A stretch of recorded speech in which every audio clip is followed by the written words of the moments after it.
I like the resurrection story from the Gospel of Mark.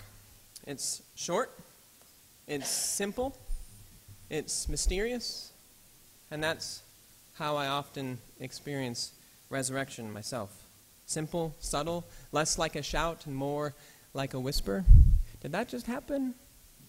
I'll ask myself. Did God just do something here? Stumbling away in stunned silence as the women do, not able to speak, wondering if they really are swept up in the action of God, that makes sense to me. The women are terrified and afraid. They don't say anything to anybody, but we should just give them some time. God has acted, and not only are they surprised, but they are in the center of it, and it takes some time to come to terms with that. What the young man says in this resurrection account is important. In Mark's Passion narrative, Jesus says to the disciples, "You will all become deserters of me, but after I am raised up, I will go ahead of you to Galilee." And on Easter morning, when the women enter the tomb, the young man says to them, "Do not be alarmed. You're looking for Jesus of Nazareth. He was crucified. He's not here. But go and tell the disciples and Peter that he has gone ahead of you to Galilee. There you will see him just as he told you." Jerusalem is the big city, the capital. That's where all the action is. Galilee is the sleepy rural area. Washington, D.C. is Jerusalem. Wisconsin is Galilee. Madison is Jerusalem, and Iowa County is Galilee. Okay, so there's resurrection. What can we hope for, we might ask? And that question has many answers on this day. But one thing that this gospel story tells us is that disciples can hope to see the risen Christ in Galilee. Now, I don't mean to say that we need to hop on a plane to Israel, though if you have that opportunity, I would highly recommend it. I hope to get there myself someday. Rather, what I'm saying is that Galilee is the ordinary place, those small places in our lives. We're being told that disciples can hope to see the risen Christ in our towns, in our communities, in our ordinary, nothing fancy relationships. That's where the risen Christ will be. Be on the lookout for the risen Christ, for God to do resurrection things in small places. Easter will always challenge us. It will always stretch us, causing us to move to that boundary between faith on one side and doubt on the other. Easter will always do this, because Easter is about how God does more than we expect, about how God does more than we think is possible. Easter tells us that God refuses to conform to our expectations, rather God shatters them. And today's scripture tells us that the risen Christ is going to Galilee to stretch us, to shatter our expectations in the ordinary, painful, and we've given up places in our lives, to do more new and unexpected things. Resurrection happened, and it happens. We're to be on the lookout. I grew up in a Galilee of sorts. Larchwood, Iowa, town of 700 people. It was no Jerusalem, I'll tell you that. And in my small church, we had a rock star pastor when I was in high school. Like, literally, he was a rock star. He came from seminary with a guitar on his back and long hair. He was giving concerts. He was making recordings. He was so cool. And then he left. And I was so sad. And I was mad. No one can replace Christopher, I remember thinking. And then Pastor Jim came, and he was the opposite of Christopher in so many ways. He wasn't young. He didn't have long hair. He was in his 60s. He had silver hair. He didn't play the guitar. Couldn't carry a tune. But he was a better all-around pastor in so many ways than Christopher was. He was thoughtful. He was deep. He was quiet. He became an important mentor for me as I decided to go into seminary, which I didn't expect at all. And now, in my home church, there's a pastor named Kelly. She's about my age. And she has a heart that's bigger than my town. It is bigger than my town. The warmth of her personality is just pouring into that church and pouring out the doors. And there is new life happening in that church that has never happened there before. Never in its history. God is doing resurrection things in Galilee. And we are invited to trust that God will continue to do resurrection things in our Galilees.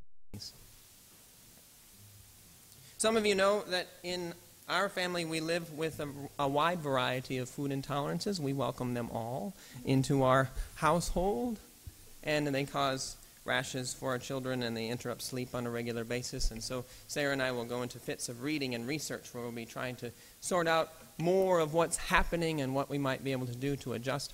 And our reading has led us to learn more about the reality of autism in people's lives. And we have Sarah's sister's sister-in-law has a daughter with autism, and we've learned a lot from them about how to adjust your diet in a way that can help with food intolerances, because children with autism often have the same digestive troubles that many people with food intolerances have.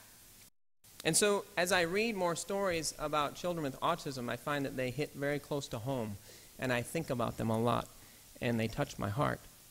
And so today I want to share a story that I believe is a story about God doing resurrection things in a small place, in the story of a boy named Kyle, who's from Milwaukee.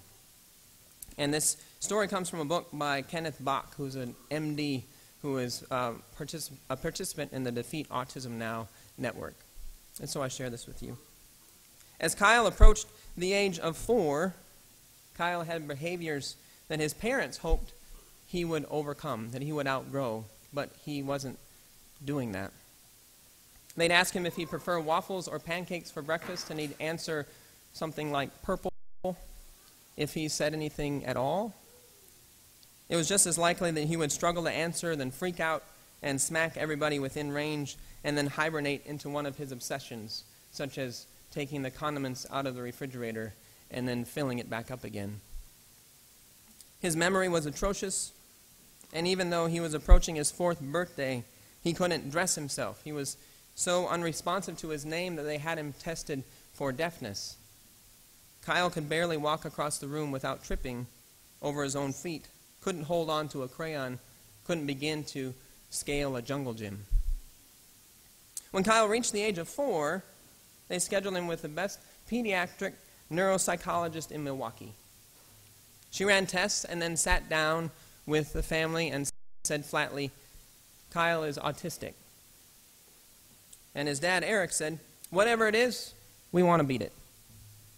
And the doctor said something like, "Acceptance is the best medicine in this situation." "What's his IQ?" Eric, the dad, asked. The doctor replied, 69, mild retardation. "How high could it get with special education?" Eric asked. The doctor said, 69. "Is it at all possible for it to get higher?" Eric asked. The doctor replied, "It would take a miracle." Eric didn't bother to tell her that he believed in miracles, and in luck too, and not just because of God. He was a professional golfer for a while, so he believed in luck, you see. Kyle and his mom Elizabeth started visiting a different doctor. And when asked about that first appointment, Kyle said, "I felt grrr all the time. I just had bad thoughts coming into my mind over and over again." Since children with autism often have a yeast overgrowth in their body, the doctor put Kyle on an anti-yeast diet, which means no bread, no sugar, as well as antifungal medications. He ran food allergy tests and suggested that Kyle's parents adjust Kyle's diet to eliminate foods he was reacting to. Autistic children generally have high levels of heavy metals and mercury in their bodies, and so he put Kyle on various treatments to help him clear these metals out of his system. He also offered treatments that reduced inflammation and benefited his memory and entire nervous system. Well, after cutting sugar and bread from the diet, the mother reported Kyle's mood is better. He's talking better. His personality seems to be coming through. 7 weeks after they'd started treatment, they started treatment to take metals out of Kyle's system. And Kyle improved rapidly. After one intravenous treatment with a natural hormone on the car ride home, Kyle started talking with better speech and better syntax and showed improved memory. It was that quick. After 16 weeks of treatment, 4 months, Kyle was improving, but one day at the park, Elizabeth, his mother, tried to encourage him to just go stand by the other children by the slide. Just go stand by them. You don't have to talk to them, just go stand by them. But that interaction was too scary. Kyle just couldn't take that step to do it. And then on the way out of the park, he got some mud on his shoe, and he panicked. He still had so many phobias. Well, 4 weeks later, after 20 weeks, 5 months of treatment, Elizabeth stopped as she was walking outside of Kyle's room because she heard something she hadn't heard before. And she looked in the door, and she saw him playing with 2 Star Wars figures. And normally he just, if he played with them at all, he would just have them beating on each other. But this time, they were talking to each other. They were having a conversation. He was imagining relationship. He'd never done that before. And then a few days after that, they were at that park again. And Kyle was standing by the slide. The slide that had always scared him. Autistic people tend to have poor depth perception, so stairs scared him. He had never gone up that slide, not even to ride down with his mother. And a boy came over. And Kyle looked at the boy and said, "You going down?" And the boy nodded. And Kyle said to him again, "Me too." Kyle said, "Go together?" "Sure," the boy replied. So the boy climbed the slide, and then Kyle climbed up after him. The boy went down the slide, and Kyle, before he went down the slide, said, "Watch!" And then he went down the slide. And then he ran over to his mom. "Mommy, I made a friend. Gotta go." And his mother took deep breaths. Kyle became a chatty, friendly, well-behaved grade school boy. He had sleepovers with his best friend. He did a lot of swimming. He hated math. Yeah. He loved to read books, big books. He read the entire Harry Potter series, the Chronicles of Narnia, whatever else piqued his imagination. His physical grace grew. His muscles bulked up. He played golf with his dad. He played on the basketball team.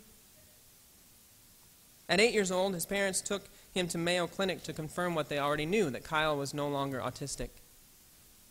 After 2 days of tests, the doctor said that Kyle was no longer on the autism spectrum, that he no longer required treatment or medication. He had normal IQ with levels of elevated, or areas of elevated intelligence. Kyle's parents took him to see that first neuropsychologist. "It's a miracle," that doctor said. And Kyle's parents just smiled. Is this God's resurrection power at work? Kyle experienced recovery no one thought was possible. Resurrection stories always bring us to the edge of what we think is possible, and then they stretch us. As we celebrate Easter, the point is about what happened, but it isn't only about what happened on that Easter morning with Jesus Christ rising from the tomb. The point is also, well, what else can happen now? What else can happen now? And our ancestors of faith tell us more than you think. More than you think can happen now. More than we sometimes dare to believe can happen now. The good news of resurrection shatters our expectations of what God does, what God can do, how God might go about doing it. Our ancestors of faith tell us that we can hope to see the risen Christ in Galilee, in ordinary, close to us places. And when we suddenly realize that Christ is not dead, but still very much alive, doing resurrection things, we will walk away with awe and wonder, perhaps in silence, not knowing what to do now that we've been drawn into God's resurrecting power, and God has shattered our expectations as well. May it be so. Amen.